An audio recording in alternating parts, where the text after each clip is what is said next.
How is it going then, ladies and gentlemen? Hope you're all doing very well. Welcome back to another episode of Ask Analyst. This is episode number 2. Thank you very much for the support on the first video. Massively appreciated. I'm going to be uploading these as videos and as well as podcasts, so they will be available for you to listen to over on iTunes, Android and all that sort of stuff. So links in the description if you're watching this on YouTube and so on. However, if you are listening to it as a podcast, it is available as a video as well over on my YouTube channel, so you can check that out if you're interested in seeing any gameplay alongside it. Now, in the second episode, we are going to be discussing one topic and one topic only. We're going to be taking a look at the 11-man pro clubs esports debate. Now, obviously, with the esports at the minute, the way EA go about it is just Ultimate Team 1v1 and having, these 128-man tournaments and so on. People obviously want to see 11, possibly even 5v5. That's kind of where people suggest it should go down as the dog decides to move around. But it's not at the minute. It's literally just sticking to 1v1 Ultimate Team. Now, I like the debate. I think it's a very healthy debate. I think everyone wants FIFA esports to go to the highest possible level as high, as where it can get to, I suppose. We want to see it absolutely on the big stage. We want to see hundreds of thousands of people watching it online, tens of thousands of people watching it in an arena, and at the minute it's just not quite there. I mean, you look at other esports, you look at League of Legends, that is literally the pinnacle of where everyone wants FIFA to get to. Will it, as it stands at the minute? Probably not. Fortnite, I reckon, could probably do a similar sort of thing, but it depends how long Fortnite is going to stay on the scene. Obviously, we don't really know, to be honest. They put a lot of money into their competitions and their tournaments and whatnot, but it just depends on how long. Fortnite is a game that probably could die out in the next few years.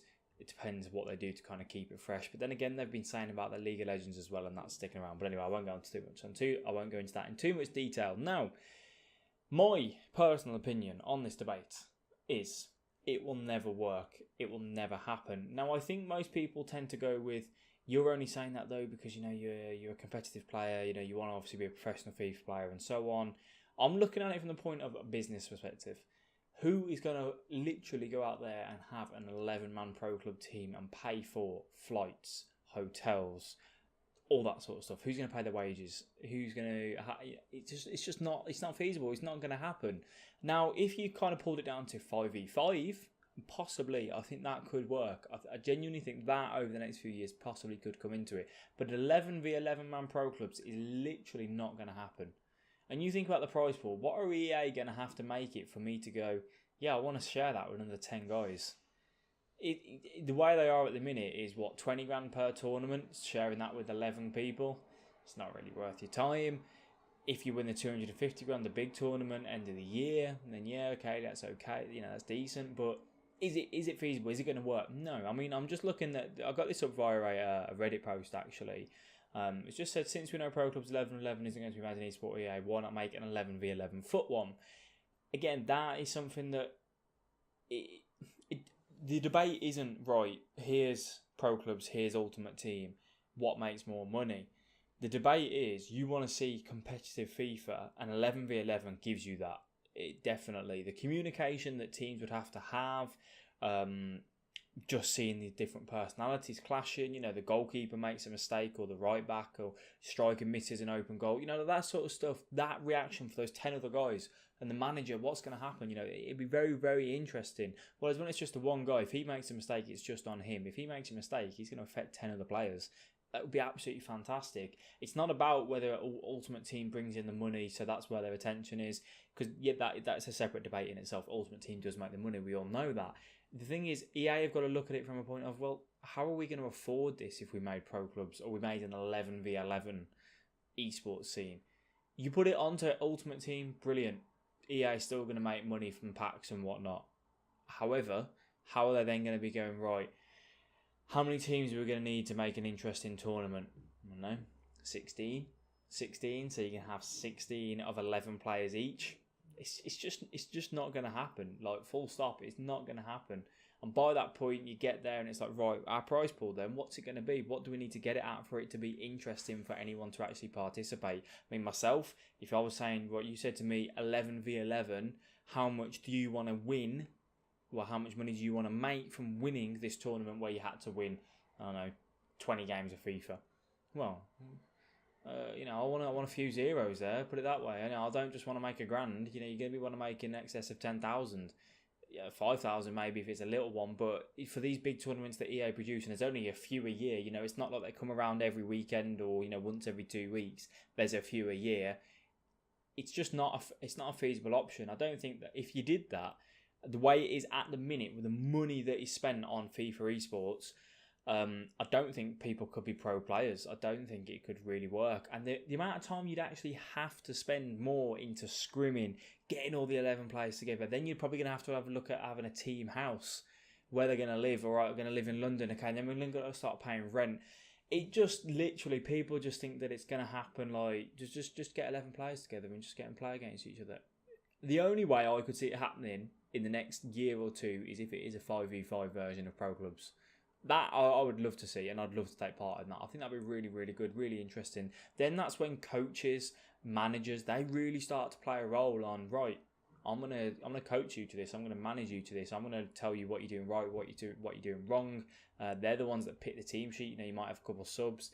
There's just so much to it. Like, it's not. I mean, just going through some of the comments, as I said, because I'm looking at this on Reddit. If obviously you're listening to the podcast, you won't see this, but 11v11 pro clubs with a way to balance the stat distribution amongst all players will be a great way to do esports. In fact, quite amazing. But put it this way, EA really don't care about esports. They care about the advertisement and FIFA points profit. To them, esports is just a giant advertisement poster, and I can give you many reasons as to why that is. I'd rather take a great game than anything else personally. I don't care what they do as long as I get a good game to play. That's been missing over the last 2 years. Now, I disagree when they say EA just see it as a poster thing. They saw it as just a poster thing. They wouldn't pump the money in that they do. Yes, they still make a hell of a lot more money, and they could put more money into it, but they still put money into it. They don't have to. If 250 grand is what MS Tasari just won for winning the big event, they could have made that a 50 grand prize pool. It's still 250 bags. That's still life changing amount of money for MS Tasari. And then you've got the other guys that have gone and finished, a semi-finalist, quarter-finalist. They've still took home a good few thousand themselves anyway. So it all kind of does add up. If they were that bothered, they wouldn't make a prize pool anywhere near as the level that it's at. I mean, I think you've seen that they've spent around 2 million, 2.5 million so far this year on like prize pool.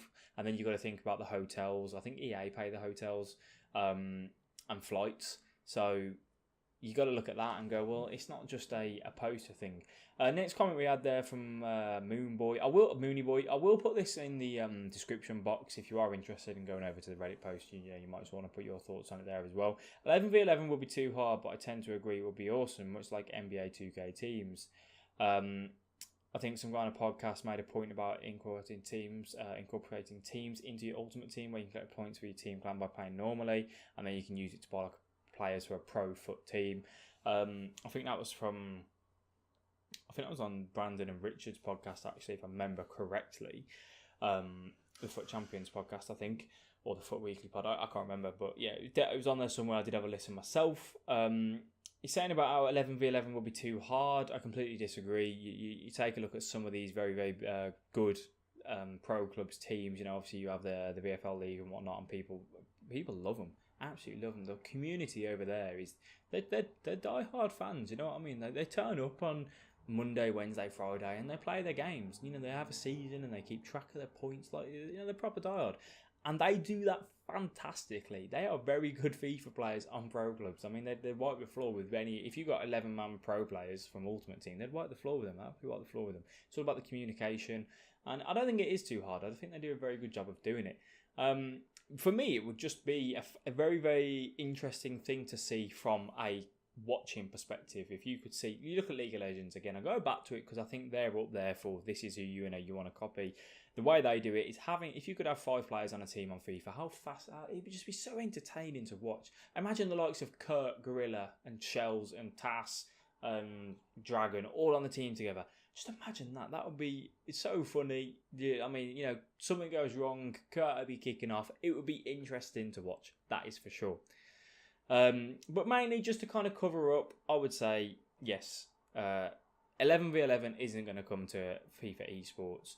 Not because EA don't care, not because it's just not feasible. Basically, I don't think if anyone can name me any other esport out there that does an exceptional job and is up there for one of the known esports with more than 5 players in a team, crack on. CS:GO maybe. I don't know how many people are in CS:GO.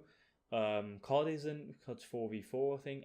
There isn't anyone out there that's got 8+. Put it that way anyway. That makes a good living from it. From my knowledge, maybe Battlefield, but even that's not huge, is it? Battlefield esports isn't huge, so it's difficult to say really. But yeah, 11v11 no, 5v5 good possibility over the next few years is my personal opinion. But you need to let me know what you think.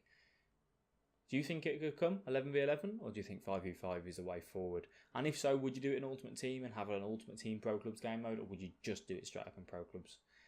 You'll have to let me know, guys. You'll have to let me know. I am going to end that there, though. As I said, it was just answering that question, really. So I took it over from Reddit. If you have got any questions for me to answer in the next episode of AskAnalyst, then go ahead and tweet them me. You can use the hashtag AskAnalyst or just leave them down below, however you seem fit. If you aren't following me on any of my socials, they'll be in the description box below, so you can go and check them out if you are interested. I want to thank you all very much for watching and for listening, and I will catch you all in the next episode. Have a good evening. Bye-bye. Stopping recording on Audacity.